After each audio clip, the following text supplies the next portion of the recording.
یہ ہر تقریب اور ہر تہوار جو محبت سے منسوب ہے، اس پر صرف خوبصورت لوگوں کا قبضہ کیوں جمع رہتا ہے؟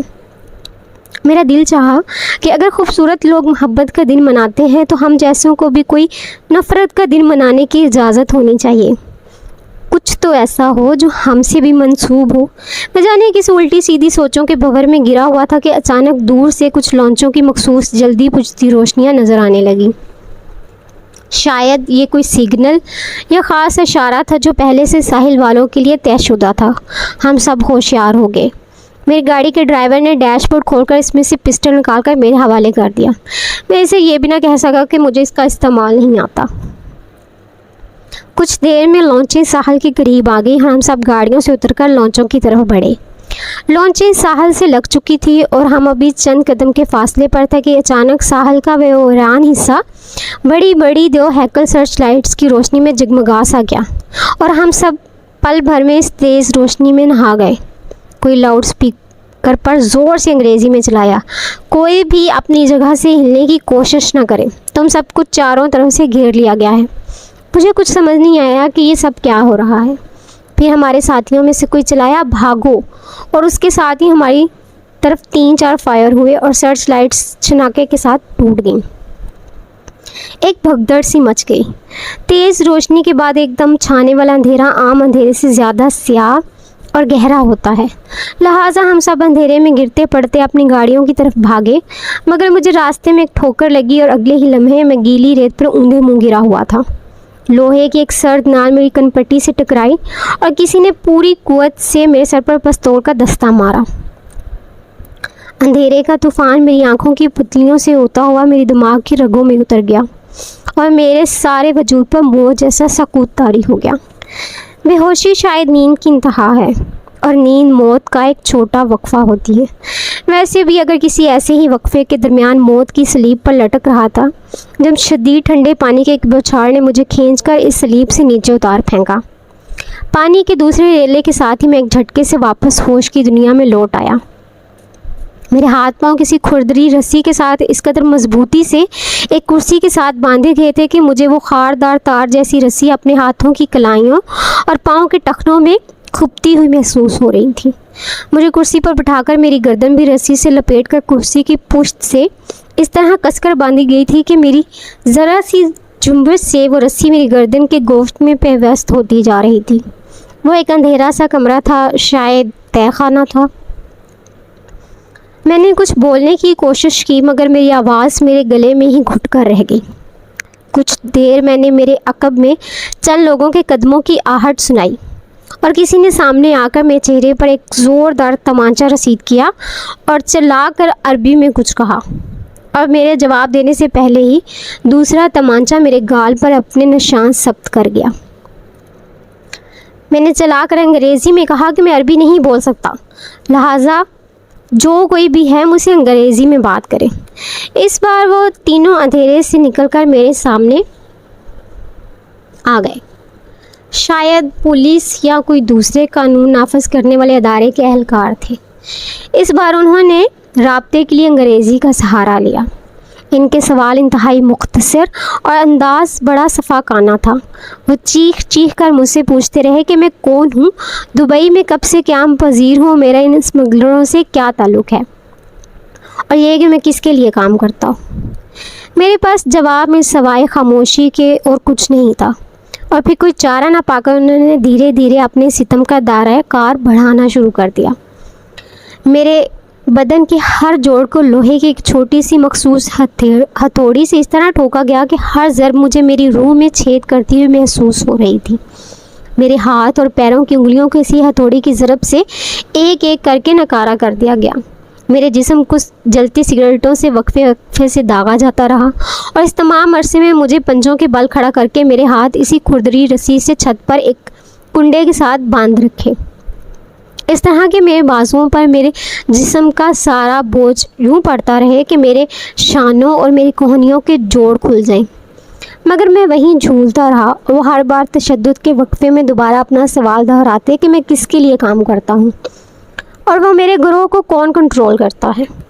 میں ہر دفعہ تکلیف اور اذیت کے سمندر سے گزرتے ہوئے ڈوب کر جب ہوش کی حد پار کر کے بے سدھ ہو جاتا تھا تو مجھے یہی لگتا تھا کہ میری روح کفس عنصری سے پرواز کر گئی اور اب میں دوبارہ کبھی ہوش میں نہیں آؤں گا۔ مگر میرے ستمگر بہت تجربہ کار اپنے فن میں ماہر تھے۔ انہیں مجھے زندہ رکھنا آتا تھا، اور پھر ایک ایسا وقت بھی آیا کہ ان میں سے ایک نے تھک کر دوسرے 2 جلادوں سے کہا کہ اسے ڈر ہے کہ کہیں میں مر ہی نہ جاؤں، لہٰذا ہمیں اسے سلطانی گواہ بنا لینا چاہیے اور مجھے عدالتی اسٹامپ پیپر پر ایک معاہدہ کر لیا جائے کہ اگر میں انہیں اپنے گروہ کے مالک میں سے کسی ایک کے بارے میں بھی اقبالی بیان دے دوں تو وہ مجھے اگلے جہاز سے میرے ملک بنا کسی الزام کے ڈیپورٹ کر دیں گے۔ مجھے وہاں قید ہونے کے بعد 2 یا 3 دن کا حساب تو یاد رہا، مگر پھر اس کے بعد اذیت کی شدت سے میری بے ہوشی کے وقفے اتنے طویل ہونے لگے کہ اب مجھے دن اور رات کی ہر تمیز اور گنتی بھول چکی تھی۔ میرے جسم کے ایک ایک ریشے سے درد کی ٹیسیں اٹھ رہی تھیں، اور اب یہ درد میرے بدن کی حدوں سے نکل کر میرے ارد گرد موجود ہر چیز میں منتقل ہوتا محسوس ہو رہا تھا۔ مگر میں نے انہیں کچھ نہیں بتایا، جانے میرے اندر وہ برداشت کرنے کی اتنی سخت کب اور کیسے پیدا ہو گئی تھی۔ شاید ساری عمر زبان کے گھاؤ سہتے سہتے میری روح کو اذیت سہنے کی اس قدر عادت ہو گئی تھی کہ جسم پر ہر لمحہ لگتے یہ گھاؤ اور داغ ان روح کے زخموں کے مقابلے میں مجھے بہت کمتر محسوس ہوتے تھے۔ وہ مجھے ہر طرح سے آزما چکے تو آخری حربے کے طور پر انہوں نے میرے ہاتھ اور پاؤں کے ناخن ایک ایک کر کے میری کھال سے نوچتے کے لیے خصوصی طور پر تیار کردہ اوزار منگا لیے۔ ان میں سے ایک میرے ہاتھ کھولنے کے لیے نیچے جھکا تو دوسرے نے بیزاری سے ایک لمبی انگڑائی لی کہ آدھی رات تو بیت ہی چکی ہے، تو کیوں نہ اس نئے کام کو اگلے روز صبح تک مؤخر کر دیا جائے۔ ویسے بھی میری حالت اس وقت اتنی ابتر ہو چکی تھی کہ شاید مجھے اپنے ماں سے ناخنوں کے علیحدہ ہونے کا پتہ بھی نہ چلتا۔ کتنی عجیب بات ہے کہ درد اور اذیت محسوس کرنے کے لیے بھی انسان کا اپنے حواس میں رہنا ضروری ہے۔ انسانی جسم کی رگیں اس درد کے پیغام کو دماغ کے خاص حصے تک پہنچا کر جسم کو دوبارہ پیغام دیتی ہے کہ وہ درد میں مبتلا ہے۔ مجھے اس روز دنیا کے ہر دیوانے اور خرد سے بیگانے شخص کی تقدیر پر ٹوٹ کر رشک آیا۔ نہ دنیا میں کسی درد کا جھمیلا اور نہ آخرت میں کسی عذاب کا ڈر۔ کاش اس دیوانے پن کو اختیار کرنا بھی ہمارے بس میں ہوتا۔ وہ لوگ جانے کس وقت تہہ خانے سے جا چکے تھے، مگر میرا ذہن ابھی تک کسی آزاد جنگلی اور وحشی گھوڑے کی طرح بے لگام دوڑ رہا تھا۔ دفعتاً مجھے یوں محسوس ہوا کہ میری پشت پر بندھے ہاتھ کی گرفت کچھ ڈھیلی پڑ رہی ہے۔ شاید جب وہ ستمگر میرے ہاتھ کھولنے کے لیے نیچے جھکا تو کوئی ایک آدھ گرہ اس سے کھلی رہ گئی تھی۔ میں نے کرسی کو 2-4 زوردار جھٹکے دینے کی کوشش کی تو میرے اندر سے چیخیں نکل گئیں۔ اذیت، درد اور تکلیف کے دریاؤں کے بند کھل گئے اور میرے جسم کے تمام مساموں سے درد جو قطرہ قطرہ کر کے پھوٹ کر نکلا، جیسے شدید گرمی کی کڑی دوپہر میں پسینہ پھوٹتا ہے۔ کرسی ایک جانب لڑک گئی اور میں اس کے ساتھ ہی بندے ہاتھوں پیروں سمیت زمین پر اوندے منہ گر گیا، اور کچھ دیر کے لیے میری آنکھوں کے سامنے اندھیرا چھا گیا۔ جانے کتنی دیر بعد مجھے دوبارہ ہوش آیا تو مجھے محسوس ہوا کہ کرسی کی ہتھی ٹوٹ چکی ہے اور میرے ہاتھ پشت سے تقریباً کھل چکے ہیں۔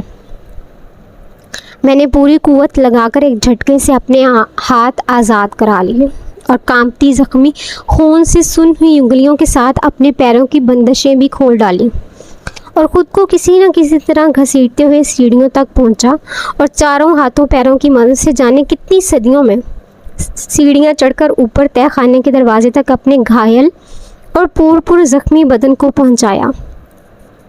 خوش قسمتی سے دروازہ ایک ہلکی سی کنڈی کی مدد سے باہر کی جانب سے بند تھا، اور جب میں نے اپنے پورے جسم کے وزن کے دروازے پر 2-4 مرتبہ مارا تو چٹکنی کھل گئی اور میں اپنے ہی زور میں باہر کھلے حال میں جا گرا۔ میری توقع کے برعکس وہ کوئی جیل یا دفتر کی بجائے ایک ویران سی نامکمل عمارت تھی جس کے تہہ خانے میں مجھے قید رکھا گیا تھا۔ میں پوری قوت لگا کر لڑکھڑاتا ہوا کھڑا ہو گیا اور اس کوشش میں نہ جانے کتنی بار دوبارہ زمین پر گرا۔ میرے قدم یوں جھولتے ہوئے زمین پر پڑ رہے تھے جیسے میری ٹانگوں میں موجود ہر ہڈی کو پیس کر چکنا چور کر دیا گیا ہو۔ کسی نہ کسی طرح میں زیر تعمیر ہال کے ڈھانچے سے باہر نکلا اور صحن میں نظر آنے والے لوہے کے بڑے گیٹ کی طرف بڑھا۔ میں احاطے کی دیوار کا سہارا لے کر دھیرے دھیرے گیٹ کے قریب پہنچا ہی تھا کہ اچانک ذہن اور عمارت کا پورا احاطہ تیز روشنی سے جگمگا اٹھا۔ صرف اندھیرا ہی انسان کی بصارت نہیں چھینتا، کبھی کبھی روشنی کی چکا چوند بھی ہمیں اندھا کر دیتی ہے۔ میں بھی چند لمحوں کے لیے نابینا سا ہو گیا، اور پھر مجھ سے بہت سے سائے میری جانب دوڑتے نظر آئے۔ میں نے دیوانہ وار گیٹ سے باہر نکلنے کے لیے جست لگائی، مگر مجھے راستے میں ہی کسی نے دبوچ لیا، اور میں اس طرح بے سود سا زمین پہ گر گیا جیسے سینکڑوں میل صحرا اور جنگل میں لگاتار دوڑنے والا کوئی گھوڑا شدید تھکن سے چور ہو کر ہانپتے ہوئے آخری بار کبھی نہ اٹھنے کے لیے زمین پر گر جاتا ہے۔ میری پلکیں بوجھل ہو کر دھیرے دھیرے بند ہوتی گئی۔ شاید میری موت آخرکار مجھے اپنی مہربان آغوش میں لینے کے لیے میری پلکوں کے در پر اپنے سفید پنکھ پھیلائے آ کھڑی ہوئی تھی۔ مجھے اس موت کی دیوی کی آواز بھی سنائی دے رہی تھی، پری زاد اٹھو، چلو بہت دیر ہو گئی۔